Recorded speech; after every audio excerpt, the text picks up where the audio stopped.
अस्सलाम वालेकुम, मैं हूँ आपकी होस्ट आफिया वजाहत और आप देख रहे हैं प्रोग्राम खुसूसी बच्चों की देखभाल आपके अपने चैनल मेमन न्यूज़ चैनल पे।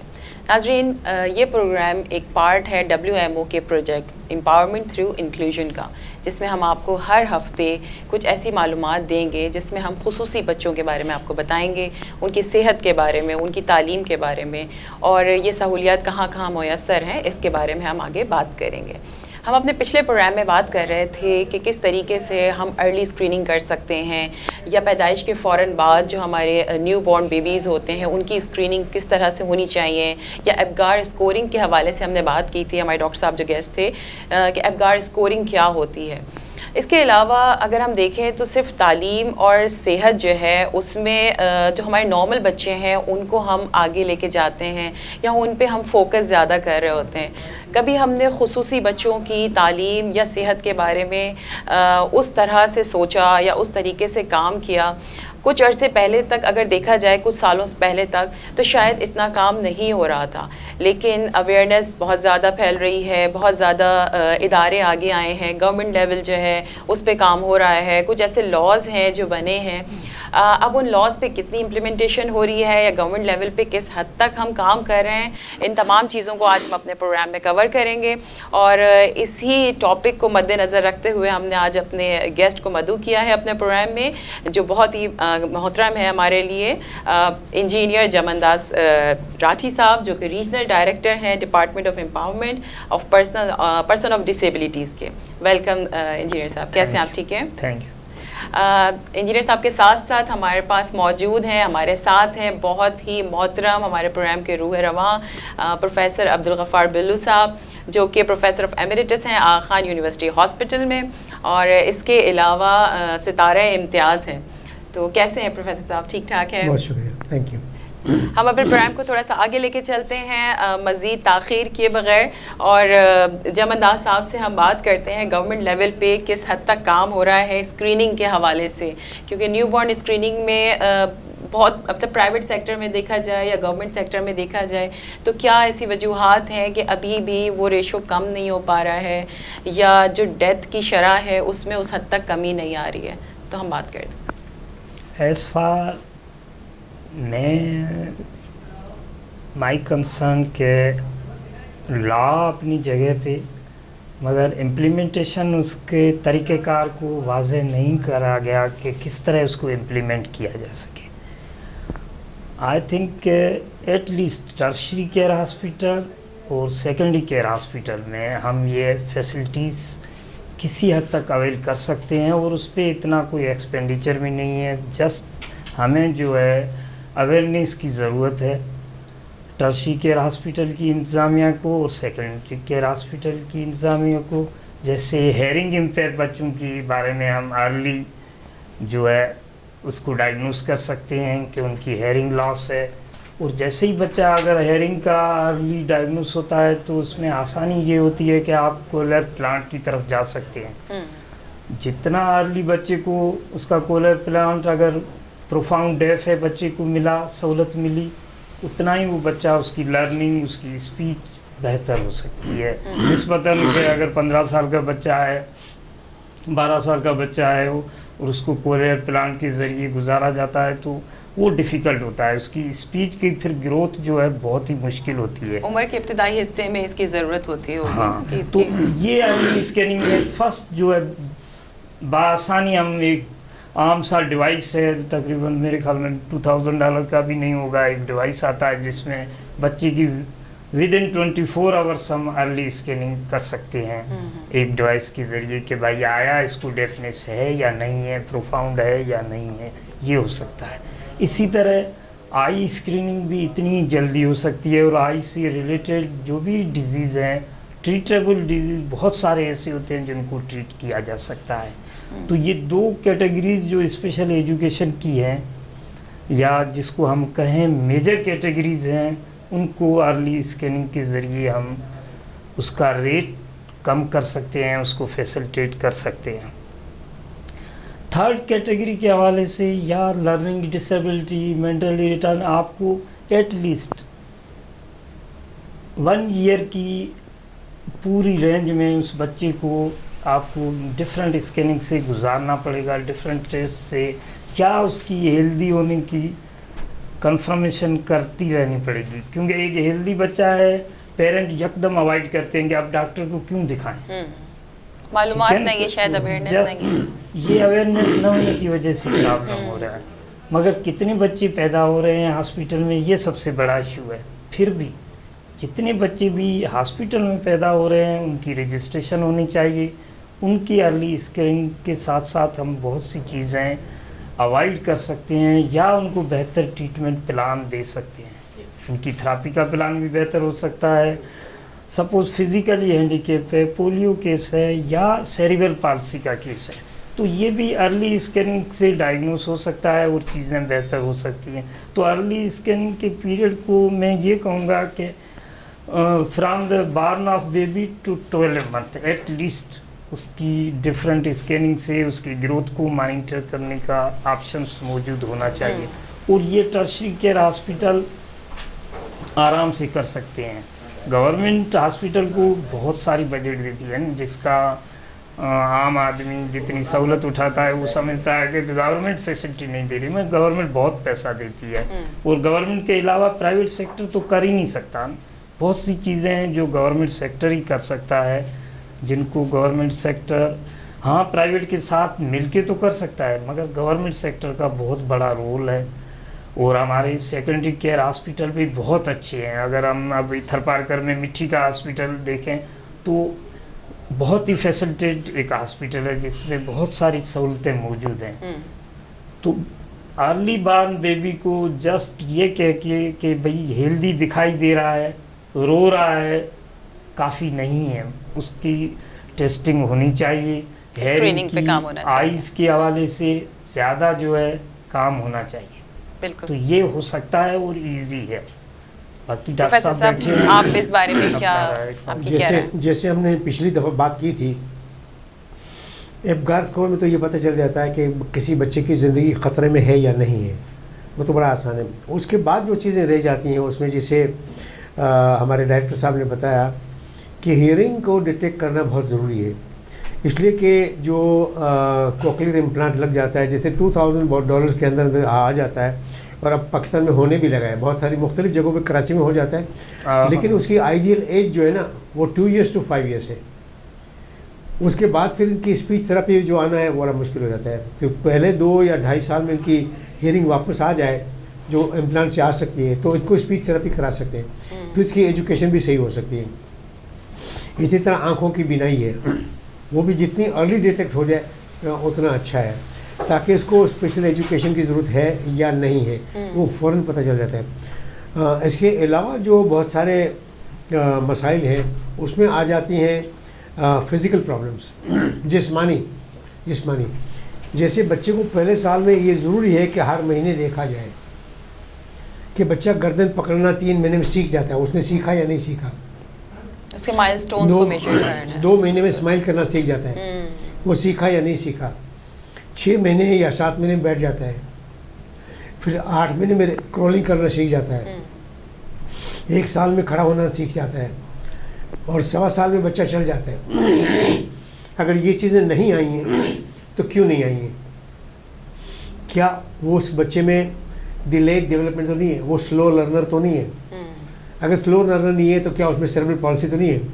क्योंकि इन दोनों को भी अगर पहले डिटेक्ट किया जाए तो जैसे डायरेक्टर साहब ने बताया कि इनको भी हम ट्रेनेबल बना सकते हैं, इनको ट्रेनेबल बना सकते हैं।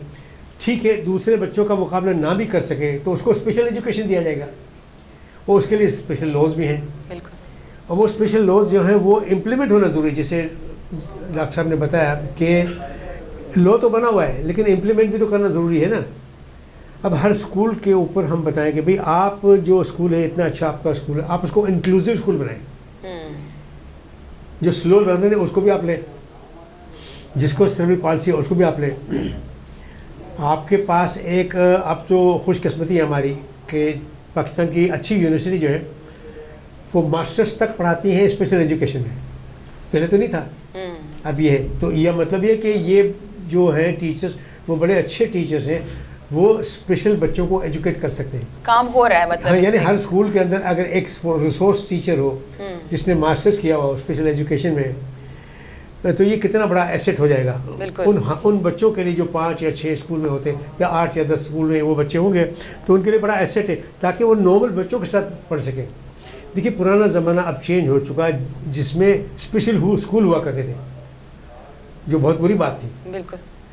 यानी स्लो लर्नर को एक ही ग्रुप में डाल दिया जाता है ताकि वो स्लो लर्नर ही रहे। तो ये बहुत बुरी बात थी कि अब जो नॉर्मल बच्चे हैं उनके साथ स्लो लर्नर को भी बिठाएं आप, ताकि वो देखें कि जो नॉर्मल बच्चे हैं वो उनसे कॉम्पीट करें वो, बिल्कुल, तो उनको नॉर्मल ज़िंदगी मिले। तो ये माशाल्लाह अभी गवर्नमेंट के कवानीन तो बने हुए हैं, और मैं समझता हूँ कि उन कवानीन में ये ज़रूरी होना चाहिए कि जितने अच्छे अच्छे स्कूल हैं, जो भी प्राइवेट स्कूल हैं, उनके ऊपर ये कंपलसरी लॉ होना चाहिए कि वो इंक्लूसिव स्कूल हों। मैं जानता हूँ कई ग्रुप्स हैं जो बड़े अच्छे स्कूल से 8-8, 10-10 स्कूल के, वो इंक्लूसिव स्कूल है।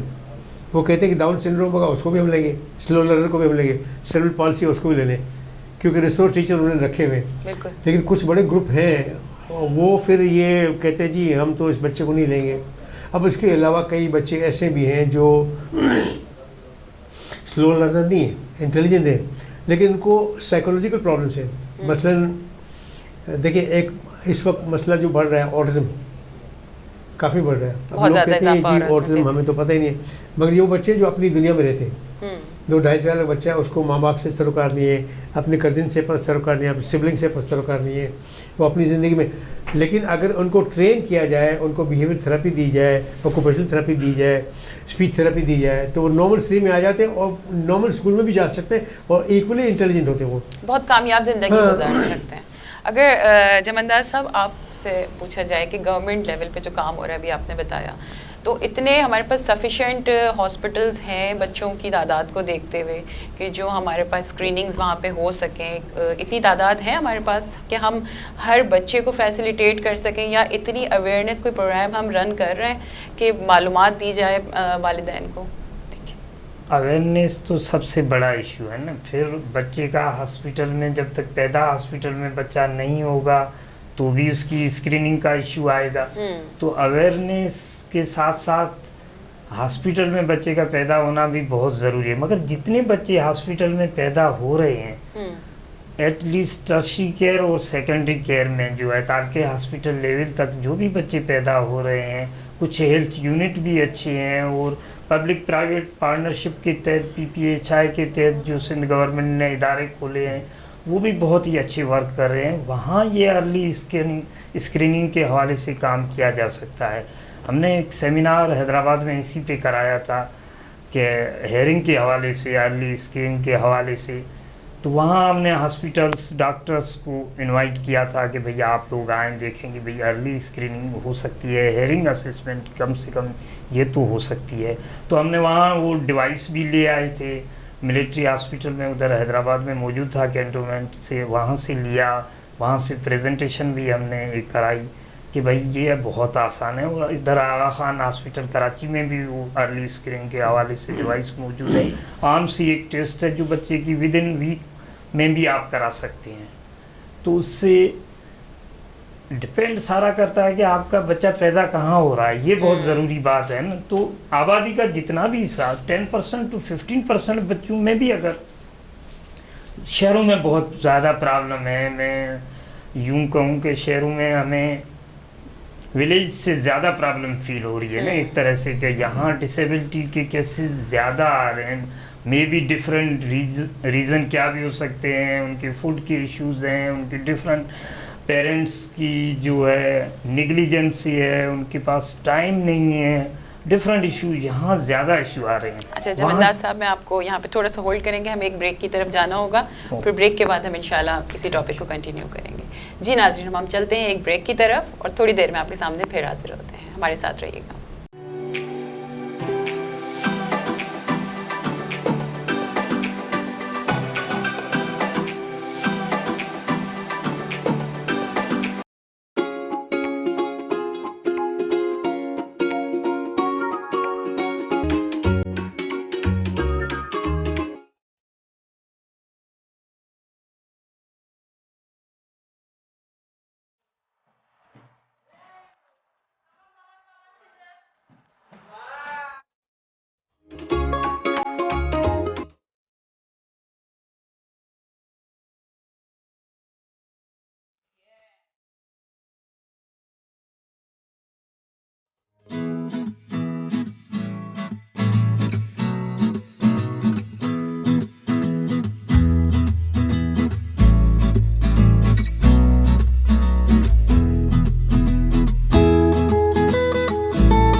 वेलकम बैक नाजरीन। ब्रेक से पहले हम बात कर रहे थे स्क्रीनिंग के हवाले से या गवर्नमेंट पे किस लेवल पे काम हो रहा है स्क्रीनिंग पे। तो जमनदास साहब आप थोड़ा सा उसको कंटिन्यू करें फिर कि हम कहाँ पर हैं, किस स्टेज पर हैं इसके हवाले से। स्पेशल एजुकेशन में शुरू से जो सेटअप बना के स्पेशल के हवाले से अलग स्कूल्स जो है खोले गए, मगर ये डिफरेंट स्कूल जो डिफरेंट एरिया में खोले गए, मकसद इस वक्त हमारी फैसिलिटीज़ डिस्ट्रिक्ट लेवल तक है कि हर डिस्ट्रिक्ट में एक स्कूल मौजूद है। तो ये सोसाइटी की डिमांड को कैटर नहीं कर पा रही है ना चीज़ें। तो उसके लिए हमें ज़रूरी है कि पूरी दुनिया इंक्लूसिव एजुकेशन की तरफ जा रही है। कोई मूड ऑफ एजुकेशन ये पॉसिबल नहीं है कि आप डिफरेंट अलग स्कूल्स हर एरिया में खोलें। फिर अगर अलग स्कूल खोल रहे हैं तो आपके लिए कन्वेंस की फैसिलिटी चाहिए बच्चों को उन स्कूल तक पहुंचाने के लिए। ये भी एक बहुत मुश्किल टास्क है। जमनदास साहब इसमें थोड़ा सा आप क्लियर करें हमारे नाजरीन को, क्योंकि हमारे बहुत से देखने वाले इंक्लूजन का शायद कॉन्सेप्ट क्लियर नहीं होता, उनको नहीं पता होता क्या है। से हमारी मुराद ये है, या इंक्लूसिव टर्म से जो लैंग्वेज इस टर्म को हम इस तरह डिफ़ाइन कर सकते हैं कि ये हर बच्चे का एजुकेशन राइट है, इर्रेस्पेक्टिव ऑफ कि वो स्पेशल बच्चा है या नॉर्मल बच्चा है। ये यूनिवर्सल उसका राइट है। यूएन ने ये राइट दिया हुआ है, गवर्नमेंट ऑफ पाकिस्तान ने राइट दिया हुआ है, गवर्नमेंट ऑफ सिंध ने भी अपने डिफरेंट लॉज में इस राइट को एक्सेप्ट किया है कि हर बच्चे की एजुकेशन होनी चाहिए लीस्ट रिस्ट्रिक्टेड इन्वायरमेंट में। मकसद है कि एज पॉसिबल उसके सिस्टम को ऐसा रखना चाहिए कि वो बच्चा एजुकेशन ले सके दूसरे बच्चों के साथ, आम बच्चों के साथ बैठ के वहाँ पे तालीम हासिल सके। अगर वो बच्चा सेग्रीगेशन में है, सेपरेट है, तो क्योंकि उस बच्चे को सिर्फ स्कूल में पढ़ना भी नहीं है, उस बच्चे को माशरे में उठना बैठना है, उसको शाम को पार्टी में जाना है, पार्क में जाना है, खाने पे जाना है। तो अगर वो सेग्रीगेशन से उठ के बच्चा आएगा तो वो कैसे सोसाइटी के अंदर उठ बैठ सकेगा। तो इंक्लूसिव से हटके कोई बात अभी करना भी बेकार है। तो हमें इंक्लूसिव की तरफ जाने का मतलब है कि ज़ीरो टॉलरेंस पॉलिसी के साथ लाज मौजूद है। 2018 एक्ट में क्लियर पॉलिसी लाइन दी हुई है, गाइडलाइन दी हुई है कि किस तरह हम इन बच्चों को लिस्ट रेस्ट्रिक्टेड एनवायरनमेंट में इनकी एजुकेशन को आगे बढ़ा सकते हैं। तो हर स्कूल को, चाहे वो प्राइवेट हो चाहे government, no zero tolerance policy में एडमिशन नो आप कर ही नहीं सकते ना कि एक बच्चा जाए और स्कूल इंतज़ामिया कहे कि हम इस बच्चे को एडमिशन नहीं दे सकते। लॉ क्लियर है मगर उसका इम्प्लीमेंटेशन इशू है। अगर वंस ये लॉ सख्ती के साथ अगर इम्प्लीमेंट हो जाता है कि हर बच्चे की एजुकेशन जो उसके पॉसिबल नज़दीक स्कूल है उसमें उसको मिलनी चाहिए और उसमें अगर मिल सकती है। अब बात ये कि उस बच्चे को अगर प्रॉब्लम है डिफरेंट, तो वो किस तरह उस बच्चे को कैटर कर सकता है। सपोज हेयरिंग इम्पेयर्ड है, उसको डेफ टीचर की ज़रूरत है, वो कैसे कैटर कर सके। या उसको सपोज आइज़ इशू है तो ब्रेल के हवाले से वो एजुकेशन कहाँ से ले सके। वहाँ ज़रूरत पड़ती है रिमाइंडर एजुकेशन टीचर की ना, जो उसको ये सर्विसेज मुहैया कर सके। बच्चे पे डिपेंड करता होगा उसको किस चीज़ की नीड है, उसको क्या क्या फैसिलिटेशन उसको रिक्वायर्ड है। नीड के हवाले से हम बात करेंगे कि उसकी स्पेसिफिक नीड क्या है और स्कूल उसको किस तरह कैटर कर सकता है।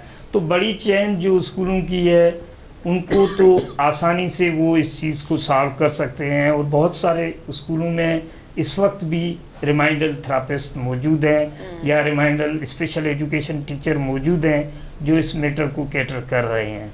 मगर अब गवर्नमेंट सतह पे कैसे हो सकता है, तो गवर्नमेंट ऑलरेडी बहुत से जो है टीचर स्कूलों में रखे हुए हैं, वहाँ ये एक टीचर और बढ़ाया भी जा सकता है ना, स्पेशल एजुकेशन टीचर बढ़ाया जा सकता है। एक तो ये, दूसरा वो ये कर सकते हैं कि उस बच्चे के हवाले से कोई पैकेज ऐसा दिया जाए जिस तरह यूरोप में या डिफरेंट कंट्रीज़ में, अमेरिका में मौजूद है, कनाडा में मौजूद है, यूएई में मौजूद है। तो उस बच्चे की एजुकेशन की कुछ खर्चे को जो है वो गवर्नमेंट मीट करे किसी तरह। उसके थेरापिस्ट का अगर एक्सपेंडिचर है, उसके स्पेशल एजुकेशन टीचिंग का अगर कोई एक्सपेंडिचर मौजूद है, उसके लिए आईपी प्लान पे काम करने पड़ेगा। एक लंबा प्रोसीजर है जिस पे हमें काम करना पड़ेगा। तो लॉज तो मौजूद है, अब उसकी इम्प्लीमेंटेशन की तरफ बढ़ना पड़ेगा। तो फर्स्ट ऑफ ऑल तो आप ज़ीरो टॉलरेंस पॉलिसी कर दें, बाउंड कर दें कि आपको हर हाल में एडमिशन देनी है। आप एडमिशन देनी भी है, और हमें नाजरीन को भी इस चीज़ को मेक श्योर करना होगा कि हमें अपने बच्चों को पढ़ाना है, तालीम दिलवानी है। हमें इस कॉन्सेप्ट से भी निकलना होगा ना कि ये बच्चे कुछ नहीं कर सकते, या ये बच्चे जो हैं सिर्फ घर में रह सकते हैं। उसमें जितनी जल्दी हो सके स्क्रीनिंग हो जाए, स्क्रीनिंग हो जाए जितनी जल्दी हो जाए। जैसे मैंने 2 बच्चों का एग्जाम्पल दिया हुआ था ना, क्योंकि मैं बच्चों का डॉक्टर हूँ, तो मेरे पास आ गए थे, जल्दी आ गए थे। तो मैंने एक बच्ची के मुताबिक बताया कि जो इतनी इंटेलिजेंट थी, लेकिन जाहिर है कि उसके अंदर जो स्पेशल बच्ची थी तो उसके लिए चलना फिरना मुश्किल था। तो हमने कहा कोई बात नहीं, इसको व्हील चेयर में बैठा के हम स्कूल भेजेंगे। व्हील चेयर में बैठा के स्कूल भेजा, उसने बड़ी अच्छी तालीम ली, उसको शौक़ था कि ओ लेवल भी करेगी। हमने कहा करो। तो ब्रिटिश काउंसिल ने हमने कहा कि भाई आप हमें लिख के दे दें कि इसको हम स्पेशल जगह दें और टाइम दें। उन्होंने स्पेशल टाइम दिया कि नहीं, इसको स्पेशल टाइम दे। ओ लेवल कर लिया, ए लेवल के लिए फिर सर्टिफिकेट लिख के हमने लिख किया कि हाँ इसको ज़रूरत है, ज़्यादा टाइम दे, ज़्यादा टाइम दिया। ए लेवल कर लिया। उसने कहा नहीं, मैं तो मुझे बिजनेस वूमन बनना है। तो उसने BBA किया, MBA किया। She is a very good business woman. बहुत बड़ी मिसाल है, कितनी बड़ी मिसाल है। देखे ना, ये इसको पहले साल में पकड़ लिया, अब वो इसने कितने लोगों को एम्प्लॉय किया हुआ है, बिजनेस करते हैं। इसी तरह दूसरी बच्ची जो है वेंटिलेटर पे भी है, व्हील चेयर पे भी है, मोटराइज व्हील चेयर पे, एक अच्छे इदारे में काम कर रही है। तो पोटेंशियल तो बहुत है, अगर उनको हम पहले साल से इनको, जैसे डायरेक्टर साहब ने बताया कि सारे स्कूल के ऊपर ये कंपलसरी हो कि ये एडमिशन दें उनको, उनका हक है, उनका राइट है। बिल्कुल बिल्कुल बुनियादी हक है। उसके ऊपर अगर काम नहीं होगा तो जाहिर है उनकी आगे ज़िंदगी जो है वो बेमकसद हो जाएगी ना। उनको बामकसद बनाने के लिए हमें उनको हुनर भी सिखाना है, उनको तालीम भी देनी है। हुनर के हवाले से कोई काम हो रहा है, क्योंकि आपका डिपार्टमेंट एम्पावरमेंट पे काम कर रहा है। अब जॉब अपॉर्चुनिटीज़ के हवाले से हमारे डिपार्टमेंट ने सबसे पहले सबसे ज़्यादा जो है सुप्रीम कोर्ट की रूलिंग को लेते हुए 5% कोटा के हवाले से बहुत काम किया है कि भाई हर डिपार्टमेंट से 5% कोटा पे जो जॉब अपॉर्चुनिटीज़ है उनकी, उसको जो है अवेल किया है। बहुत सारे department, government department, private organisation ने कोशिश की है कि इस कोटा को इम्प्लीमेंट किया जाए। यहाँ बहुत काम हुआ है ना इन लास्ट 2 ईयर्स में एक्ट आने के बाद। उसके पीछे सुप्रीम कोर्ट का भी प्रेशर रहा है, उनका भी बड़ा रोल है हमारी कोर्ट का कि किस तरह ये चीज़ें इम्प्लीमेंट हो सके। और दूसरा डिसेबिलिटी सर्टिफिकेट के हवाले से बहुत सारे NGOs के साथ मिलके, वैसे भी वन विंडो ऑपरेशन के ज़रिए भी हज़ारों लाखों की तादाद में डिसेबिलिटी सर्टिफिकेट भी लोगों को मुहैया किए गए, और उसमें भी डिपार्टमेंट ने बड़ा रोल प्ले किया। अब जॉब अपॉर्चुनिटीज़ के हवाले से आपको स्पेसिफिक जॉब के हवाले से आपको उसकी ट्रेनिंग होना ज़रूरी है ना, वोकेशनल ट्रेनिंग कितनी है। तो बहुत सारी फील्ड्स में एजुकेशन इसलिए सबसे प्राइमरी स्टेज आ जाता है। कहते हैं कि भाई फर्स्ट एजुकेशन से तो स्टार्ट लें, तो एजुकेशन का इधर बहुत बड़ा रोल आ जाता है। जब एजुकेशन होगी तो वोकेशनल ट्रेनिंग होगी, वोकेशनल ट्रेनिंग होगी तो वो जॉब अपॉर्चुनिटीज़ में कम्पीट कर सकेगा। लॉ कहता है कि आप उसके साथ कोई भी डिस्क्रिमिनेशन नहीं कर सकते। ये ज़रूरी नहीं है कि उसको 5% कोटा पे लिया जाए, वो ओपन पे भी अपने आप को, ओपन मेरिट पे भी अपने आप को एबल समझता है, और वो ओपन पे भी जॉब ले सकता है। हाँ, ले सकता है, मगर नॉर्मल लोगों के लिए जॉब मुश्किल हो गई है ओपन में, तो फिर स्पेशल बच्चों के लिए ज़्यादा चैलेंजिंग नहीं है। जैसे डायरेक्टर साहब ने बताया 5% तो कंपलसरी है, 5% कंपलसरी, लेकिन 6वां या 7वां पर्सन भी या 8वां या 10वां पर्सन भी अगर अप्लाई करता है, वो कॉम्पिटेंट है, दूसरों के साथ कम्पीट करके आता है, उसको भी हम लेंगे, उसको भी हम लेंगे। तो ये कंपलसरी तो है कि भाई 5% तो आपके पास होने चाहिए, मगर अगर 6वां 7वां भी अगर कॉम्पिटेंट है तो उसको भी आप लेंगे। वो एम्प्लॉय ये बहुत अच्छे होते हैं, सबसे ज़्यादा ये रिस्पॉन्सिबल एम्प्लॉय होते हैं, ये अपने काम से काम ज़्यादा रखते हैं, ड्यूटी को ज़्यादा अच्छे तरीके से ये निभाते हैं निस्बतन जो नॉर्मल एम्प्लॉइज़ होते हैं। वो पॉलिटिक्स में भी इंटरेस्ट रखते हैं, ऑर्गेनाइजेशन पॉलिटिक्स से लेके बहुत सारी चीज़ों में उनका इंटरेस्ट होता है, जबकि ये अपनी ड्यूटी पे पाबंद होते हैं। जो ड्यूटी दी जाती है उसको बड़े अच्छे तरीके से निभाते हैं। इंकरेजमेंट की ज़रूरत है शायद फैमिलीज़ की तरफ से, स्कूल्स में, गवर्नमेंट की तरफ से इंकरेजमेंट की बहुत ज़्यादा ज़रूरत है इन बच्चों को। वोकेशनल ट्रेनिंग्स हम किन किन एरिया में प्रोवाइड कर रहे हैं? मतलब सिर्फ कराची की हद तक महदूद है या इंटीरियर की बात की जाए तो वहाँ पे भी हमारे पास सहूलियात हैं? वोकेशनल ट्रेनिंग पे इतना ज़्यादा काम अभी स्पेशल लोगों के हवाले से इतना ज़्यादा नहीं हुआ है ना, क्योंकि जैसे जैसे अवेयरनेस बढ़ी है, जो बच्चे बड़े हो गए या एडल्ट में चले गए, जिन्होंने कोई एजुकेशन नहीं ली, कोई वोकेशनल एक्टिविटी नहीं की, वो डिफरेंट जॉब्स में लगे, अपने प्राइवेट किसी काम में लगे न लगे, या डिफरेंट एक्टिविटीज़ में, सोशल एक्टिविटीज़ में उन्होंने अपनी लाइफ को लेके चले गए, तो अब उनमें तो चेंजिंग आना बहुत ही मुश्किल है। मगर क्योंकि अब छोटे बच्चों पे काम हो रहा है, ज़्यादा अवेयरनेस है, तो मैं समझता हूँ कि फ्यूचर अच्छा है।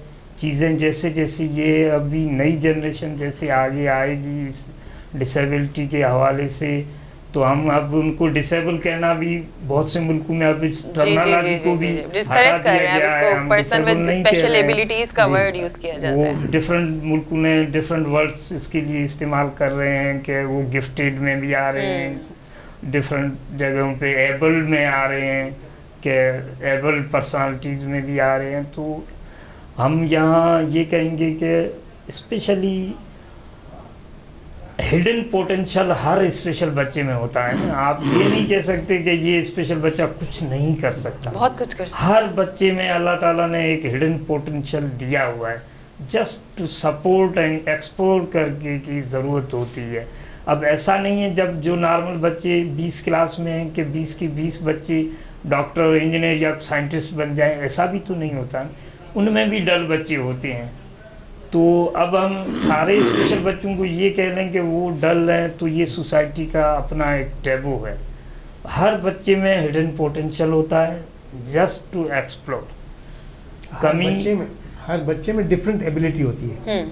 यानी नॉर्मल बच्चे हैं स्कूल में, लेकिन जैसे डॉक्टर साहब ने बताया कि कोई डॉक्टर बनेगा, कोई इंजीनियर बनेगा, सब में तो ये नहीं कि सब के सब एक ही चीज़ बनेंगे, डिफरेंट बनते, तो सलाहियतें अलग अलग होती हैं, डिफरेंट एबिलिटीज हैं।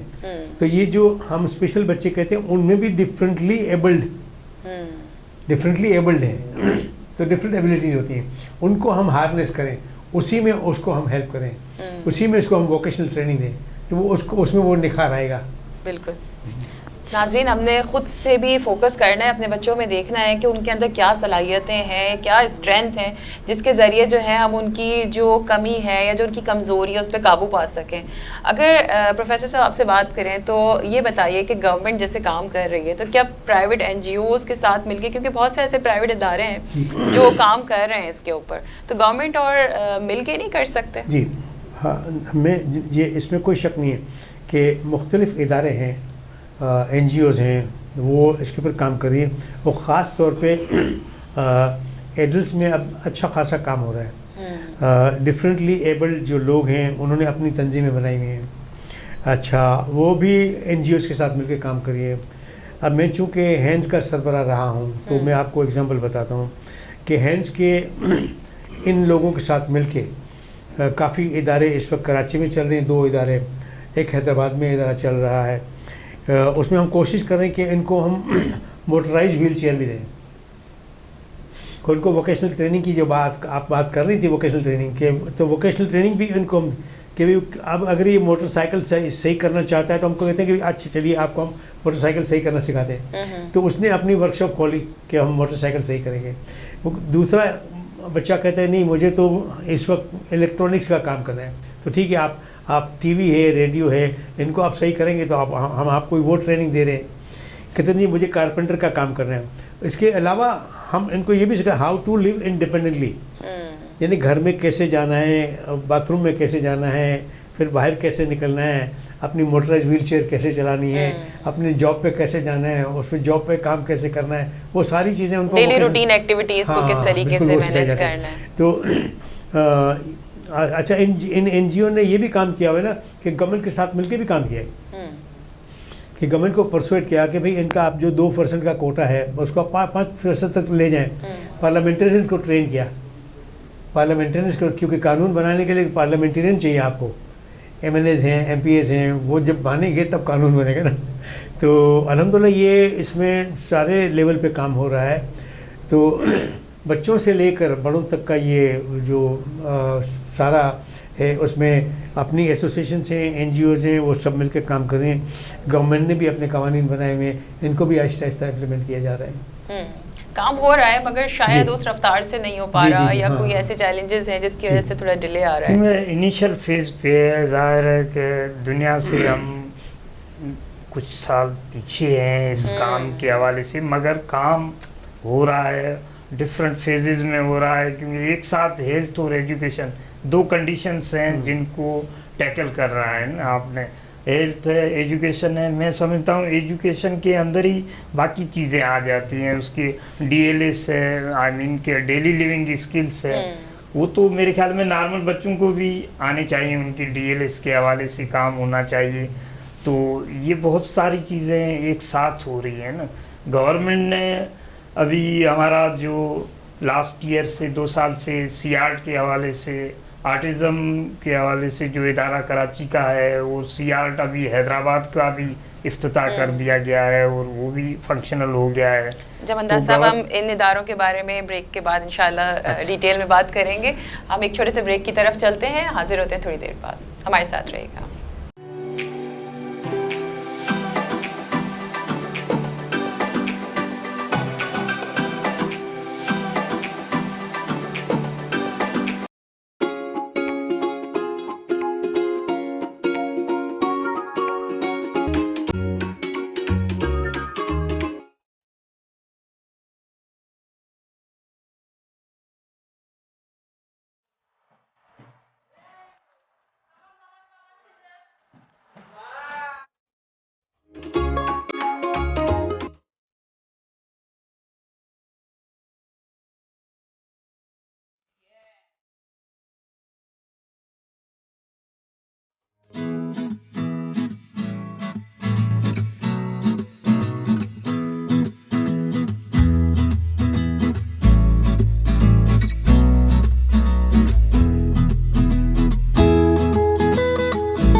वेलकम बैक नाजरीन। ब्रेक से पहले हम बात कर रहे थे, जमंदार साहब हमें बता रहे थे कि बहुत से ऐसे इदारे हैं कराची में और सिंध में जो काम कर रहे हैं एम्पावरमेंट पे, तो हम मज़ीद बात करते हैं, उसी को कंटिन्यू करते हैं। जी जमंदार साहब, कौन से इदारे हैं और कौन से हमारे प्लान्स हैं आगे हमारे डिपार्टमेंट ऑफ एम्पावरमेंट के जो स्टार्ट होने वाले हैं? Department of empowerment of person disabilities last 3 years से 3 to 4 ईयर्स से काम कर रहा है, मगर ये समझो तो कि स्पेशल एजुकेशन डिपार्टमेंट को रीनेम किया गया कि इसको इसका फोकस बढ़ा दिया गया कि ये सिर्फ एजुकेशन पे काम नहीं करेगा, मगर डिफरेंट स्पेशल लोगों के राइट्स पे भी बात करेगा। उस राइट्स में उसके सब वो राइट्स शामिल हैं जो एक आम इंसान की राइट्स हैं, उस पर बात करेगा, उसकी हेल्थ पे बात करेगा, उसकी वोकेशनल ट्रेनिंग पे बात करेगा, उसकी इंडिपेंडेंट लिविंग पे बात करेगा।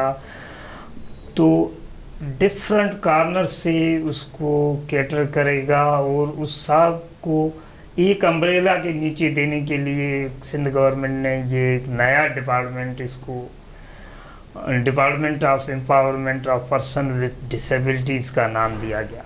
2 इदारे इमीडिएट ओपन किए गए, उसके साथ साथ ही एक टीचर्स ट्रेनिंग का सिंध का इदारा, special education teachers training academy Sindh में कायम की गई। उसके साथ साथ ही लॉ को मद्देनज़र रखते हुए एक अथॉरिटी जो है कायम की गई empowerment of person with disabilities के हवाले से। तो ये 2 इदारे इमीडिएट कायम किए गए, और इसके साथ एक लॉ में इम्प्लीमेंटेशन होनी थी काउंसिल जो है डिसेबिलिटी काउंसिल के हवाले से।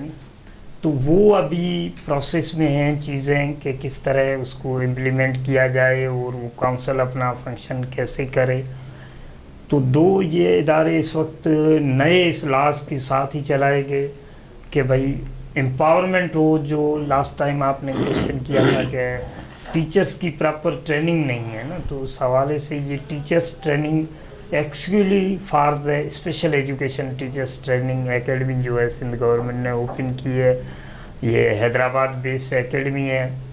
तो यहाँ अब ट्रेनिंग प्रोग्राम डिफरेंट फेजेस में हैं जिनके लिए मटेरियल बन रहा है, और ये एज़ पर नीड जो है ट्रेनिंग प्रोग्राम जो है शुरू किए जा सकेंगे। तो स्पेशल एजुकेशन में हम जब आते हैं, बाकी चीज़ें जैसे वोकेशनल ट्रेनिंग के हवाले से है, हेल्थ इश्यूज़ के हवाले से है, तो हर बच्चे की एक डिफरेंट नीड है। यहाँ हम क्लासीफाई नीड को नहीं कर सकते कि भाई ये 10 बच्चे की कैटेगरी ये बन गई, ऐसा नहीं है। हर बच्चे की एक डिफरेंट नीड है।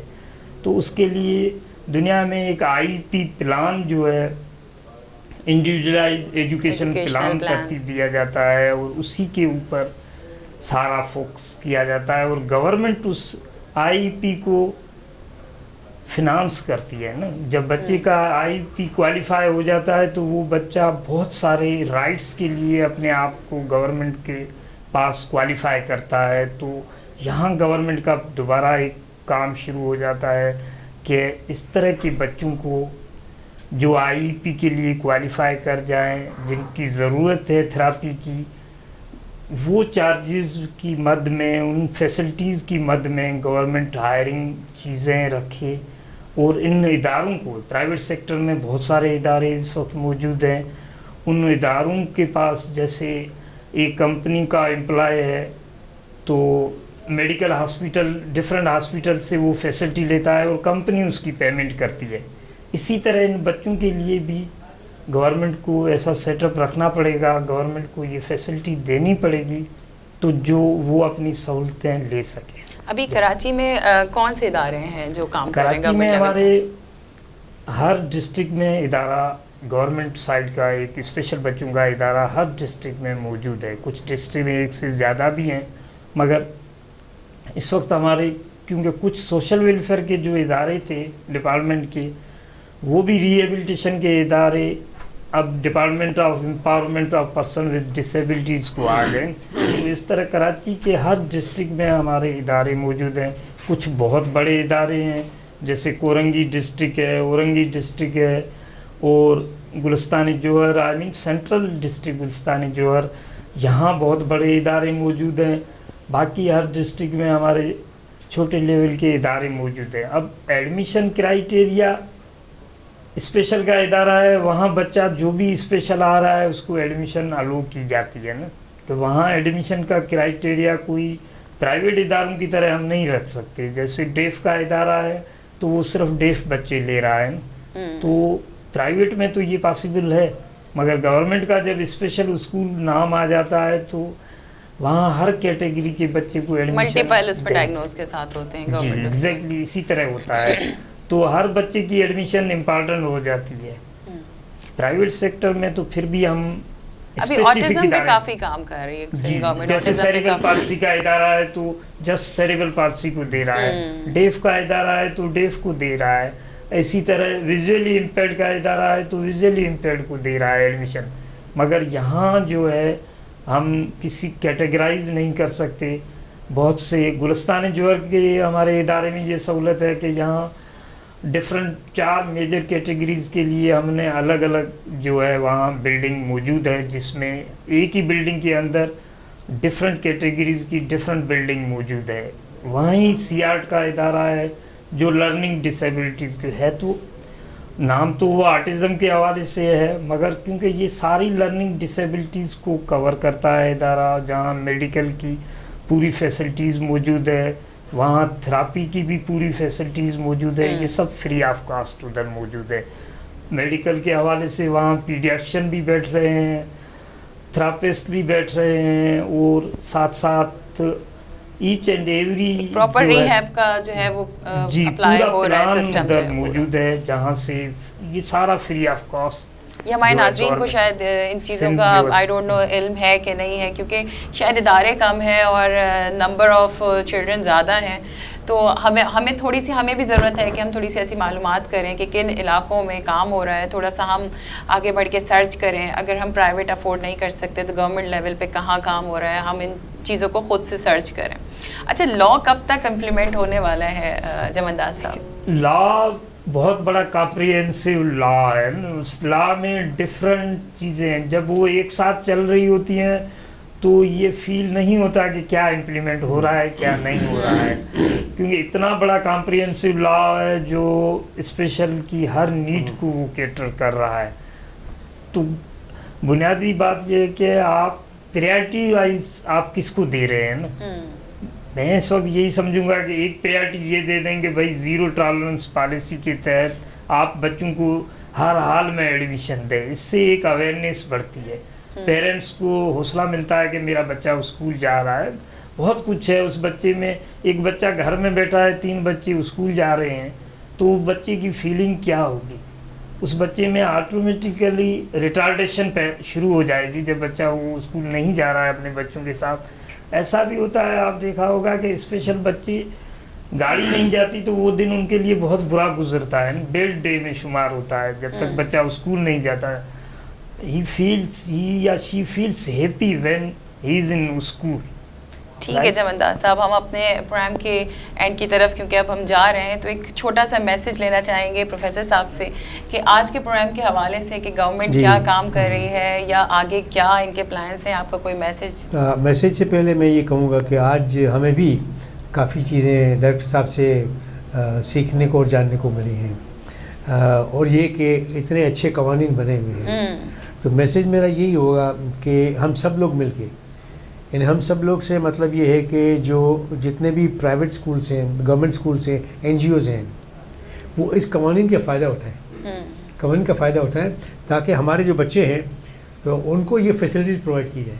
बिल्कुल, उनको स्पेशल बच्चे हैं, उनको ये स्पेशल फैसिलिटी प्रोवाइड की जाए, ताकि उनकी जो पोटेंशियल है, जिसमें इनकी काबिलियत है, उसको हार्नेस किया जाए, और उसको जो मैंने 2 एग्जांपल बताए थे, और तो अनलिमिटेड कैपेसिटी है इन बच्चों में, तो उनको हम जितना हो सके आगे ले जा सकते, आगे लेके जाएं। तो ये मेरा मैसेज है कि हमारे सारे स्कूल जो है ना उसको इम्प्लीमेंट करने की कोशिश करें। जी जमनदास साहब, आपके मैसेज? आई फील प्राउड कि मैं डॉक्टर साहब के साथ बैठ के इस प्रोग्राम को एक बहुत बड़ी शख्सियत है, मेरे लिए ये ऑनर की बात है।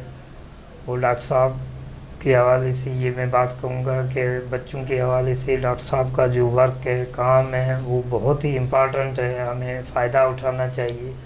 स्पेशली दोबारा मैं इसी बात की तरफ आऊँगा कि फ़र्स्ट ऑफ ऑल हमें ज़ीरो टॉलरेंस पॉलिसी के साथ बच्चों की बाहर निकालना बहुत ज़रूरी है, तो उनकी एडमिशन बहुत ज़रूरी है स्कूल्स में। वंस बच्चा स्कूल में जाएगा तब उसके पोटेंशियल के बारे में पता चलेगा, वो चीज़ें बेहतर होना शुरू होंगी। तो फर्स्ट ऑफ ऑल एक कहद कर लें कि बच्चों को हम एडमिशन दिलाएंगे, और वो इंक्लूसिव एजुकेशन होगी, और हर स्कूल उसको अलो करेगा विदाउट डिस्क्रिमिनेशन। एडमिशन हर बच्चे का राइट है, और हर स्कूल को, चाहे वो रजिस्ट्रेशन उसकी अपनी रखना चाहता है तो एडमिशन दे, अदरवाइज वो स्कूल का बिजनेस छोड़ के कोई और बिजनेस करे। बहुत शुक्रिया। हमें हर बच्चे को तालीम दिलवानी है, अच्छी सेहत दिलवानी है, आज हमने ये अहद करना है। बहुत शुक्रिया प्रोफेसर साहब, आपने इतना कीमती टाइम हमें दिया। जमंदाज साहब, आप अपने इतने बिजी स्केड्यूल में से अपना थोड़ा सा टाइम निकाल के हमारे साथ आए और हमारी आवाज़ से आवाज़ मिलाई। आपका बहुत बहुत शुक्रिया। Thank you. जी नाज़रीन, आज हमने अपने प्रोग्राम में डिस्कस किया कि किस तरीके से हम खुसूसी बच्चों की तालीम या सेहत पे काम कर सकते हैं, गवर्नमेंट लेवल पे किस हद तक काम हो रहा है। WMO का प्रोजेक्ट एम्पावरमेंट थ्रू इंक्लूजन के तहत जो हमारा प्रोग्राम है खुसूसी बच्चों की देखभाल, इसमें हमारी कोशिश यही है कि हम हर वो मालूमात आप तक पहुंचा सकें या वो सहूलियात आप तक पहुंचा सकें कि हम अपने बच्चों की ज़िंदगी को एक कामयाब ज़िंदगी में तब्दील कर सकें। अगर सिर्फ एक ये कानून ही इम्प्लीमेंट हो जाता है जो गवर्नमेंट लेवल पर है, तो एक बहुत बड़ी कामयाबी है हमारे लिए भी, और हमारे इस प्रोजेक्ट के तहत जो प्रोग्राम चल रहा है WMO के, उसकी एक बहुत बड़ी कामयाबी है। अपना बहुत सारा ख्याल रखना है, साथ साथ कोविड की बहुत ज़्यादा तेज़ी से फैल रहा है, हमें हाथ बार बार धोने हैं, सफाई का ख्याल रखना है, फासला रखना है, मास्क पहन के रखना है, और अपने बच्चों को भी इस तमाम चीज़ों से अवेयर करना है।